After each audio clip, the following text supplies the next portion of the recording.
Himself, author of Blood Feud, Ed Klein is here. First of all, you have good sources that say it was Valerie Jarrett from inside the White House who alerted the media to the email scandal for Hillary? Normally, I have two sources for every story. In this case, I had three sources. One in the White House, one in the State Department, and one inside the Clinton camp. These sources didn't know each other, and they independently told me the same story, which is that Valerie Jarrett, in a sense of vengeance against the Clintons, launched a series of investigations in the State Department, and that the email scandal is the first shoe to drop. So there are 6 investigations within the State Department, prompted, you say, by Valerie Jarrett. The one that's come to the fore first and foremost is the email scandal. Right.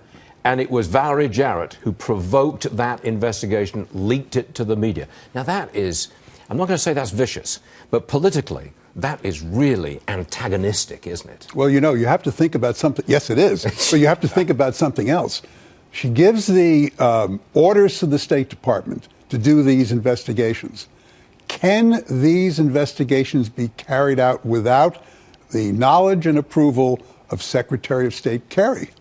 And is he part of this? Now, I don't have the reporting to support this, but it certainly occurs to me that if you're going to do these investigations in the State Department, the Secretary of State, Kerry, must surely know about them. Sure.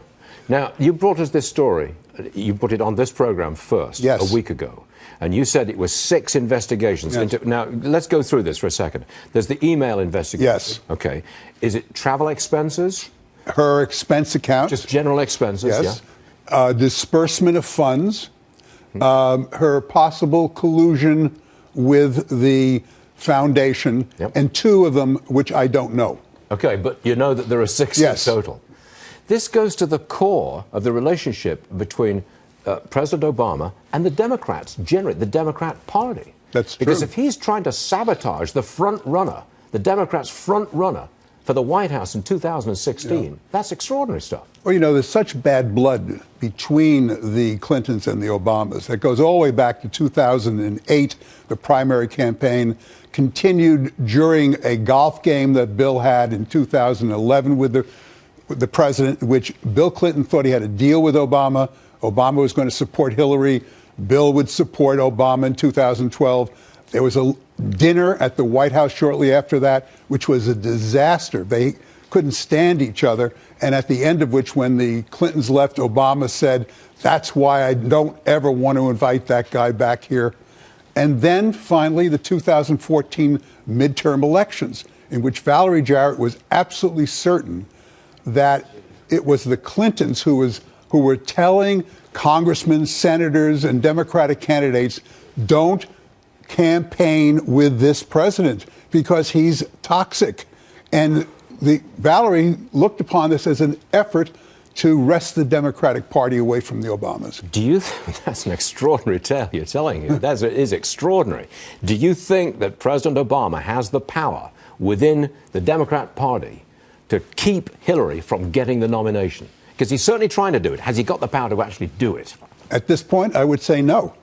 Really? But I would say that if things continue the way Valerie Jarrett would like them to continue, we're going to see other scandals starting to hit Hillary. And if so, I think it's very possible then that Hillary could falter.